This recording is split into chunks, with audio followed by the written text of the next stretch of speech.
Like, we used to do this in our math rock band back in high school. We were like, you play in 7/8. I'm going to play no, I wouldn't give myself such an easy one. I'll play in, let's just say 5/4, and then you do it in 5/8, and then we would do math, and we'd figure out the exact measure that we should all line up in. That was pretty fun, but hard, you know? Yeah, let's finish this piece, though. I just got to do a little bit of jazz here. Let's see. You like jazz? You like smooth jazz?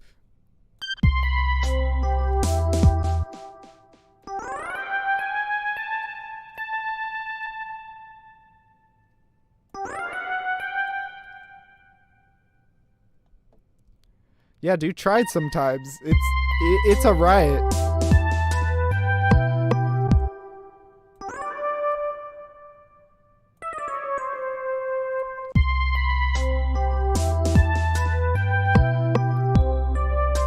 I mean, it's hard at first, but like you kind of get used to it.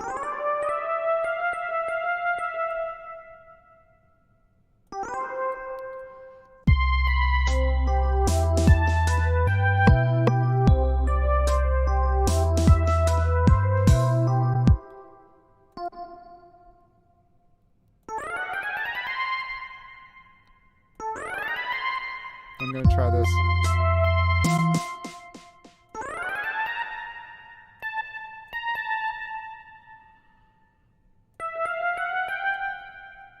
Yep, I think this will just be fine.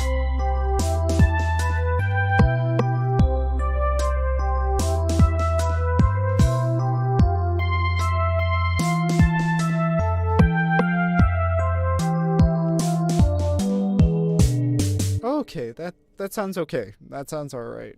But it peaks here. I don't know if I want it to peak there. What if I did that?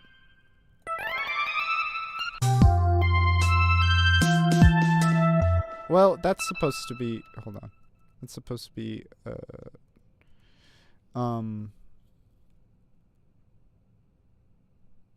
something else. Wait a minute. Did I do this right? Okay, D, F, A flat. Oh, it should be B. That's why it sounds weird. Oh my god. Oh, whatever. I was supposed to go into B major and I did it into C major. Oh, I'm just tired and I forgot. Oh well. So this is a G chord, right? Yeah. Okay. Oh well. It sounds okay. The modulation sounds okay. So I'm going to just go with it. Wait, that would be a...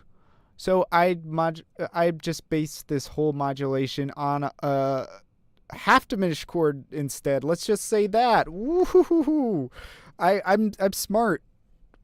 Like, I'm going to tell everyone. I originally was going to try modulations based off of the intervals of a half diminished chord, and no one will ever know. It's a perfect crime.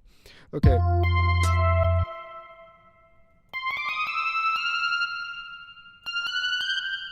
There we go.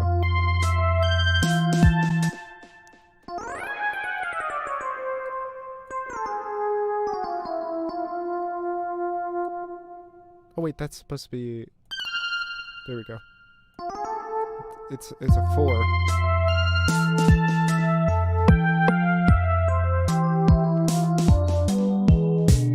Okay, there we go. Whew, whew, whew. Yeah. All mixing and no play makes Lazzy a dull boy. Yeah. Okay. Oop. That guy got nicked a little bit. What's going on there? Do I have the... Yep. Okay. I love that cast the AK down notes. Yeah.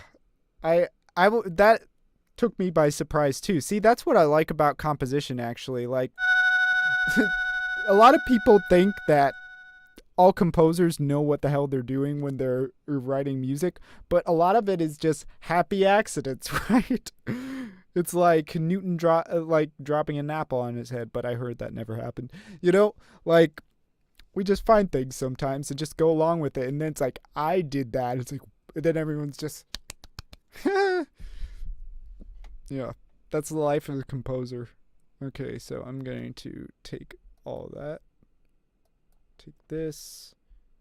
Let's do that. Let's do this. And that's my melody. This is my melody. This is my melody. This is my melody.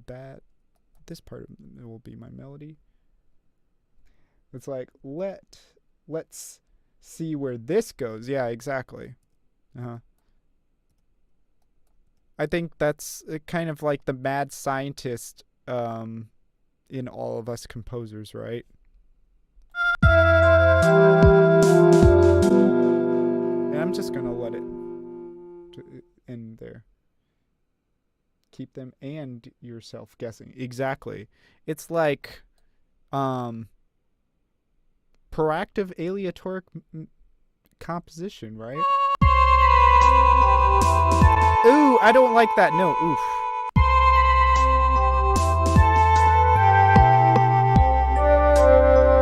I didn't like that minor second there. Actually, I kind of like this. How about this?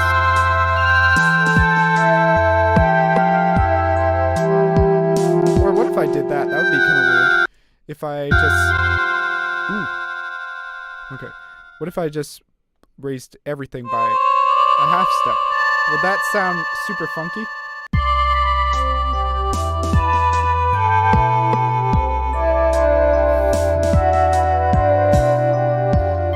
Well, we're not in Kansas anymore. Okay, I'm not gonna do that. I just thought that might be a little kind of funky. It's a bit loud on the end clipping. Yeah, it probably is. It's kind of clipping in my thing too, cause like it won't stop. It just, when I drag the notes up, it's just gonna go. It's just gonna play a whole bunch of notes and it won't stop because of the sound there.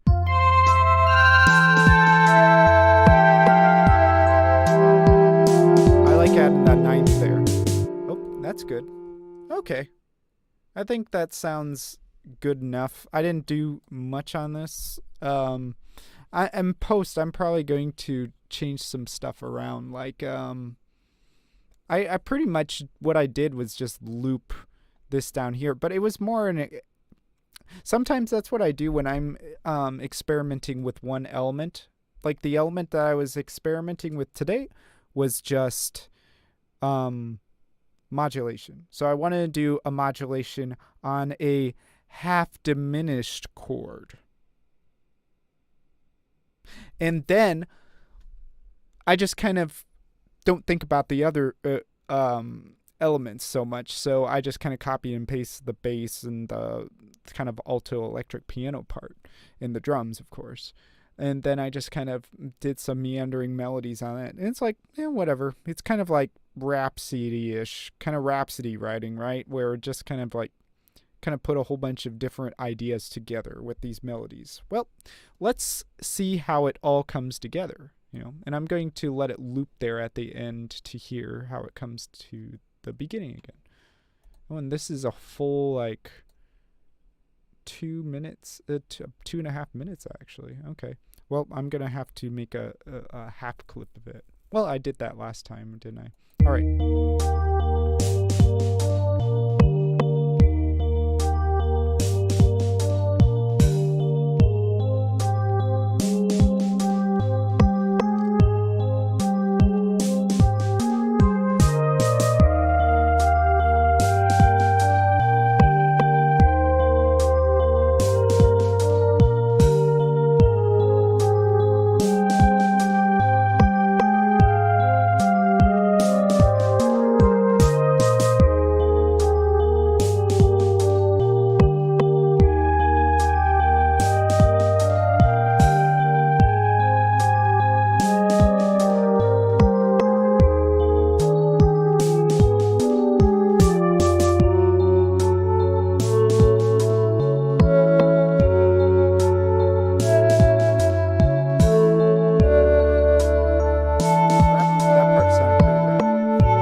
actually, I think on the loop, I probably want to bring it here back to the melody. Let me hear that really quick.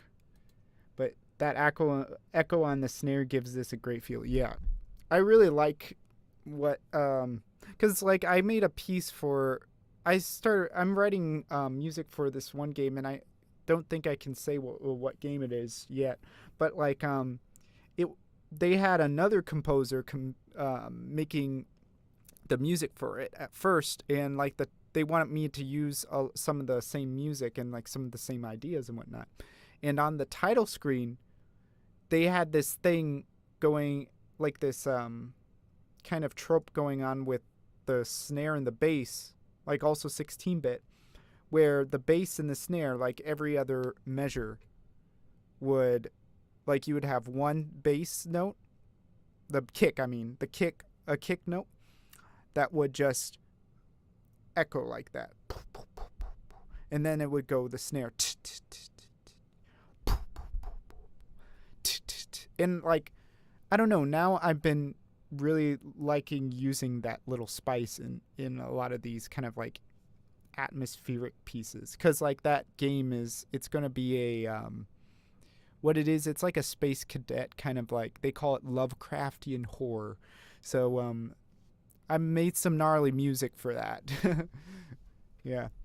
But let me hear how this comes together here at the end really quick.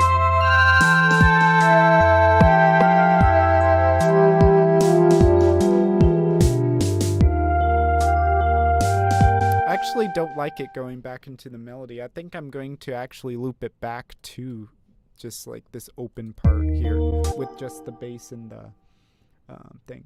Yeah. See that, like, and it gives the track a nice open space. Yeah, exactly. And so that's one thing that I've really come around to is like mixing and learning how to use all these plugins and these effects and whatnot. Cause like back,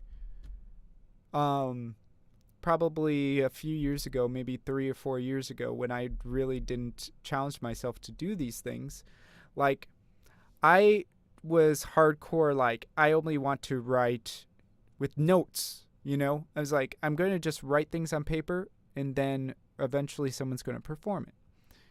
But then I started getting into, like, you know, making game music and whatnot, and then I started realizing, actually, I need to learn how to mix and master, because otherwise people aren't going to want to listen to my music because it's going to all sound like flub blub, right?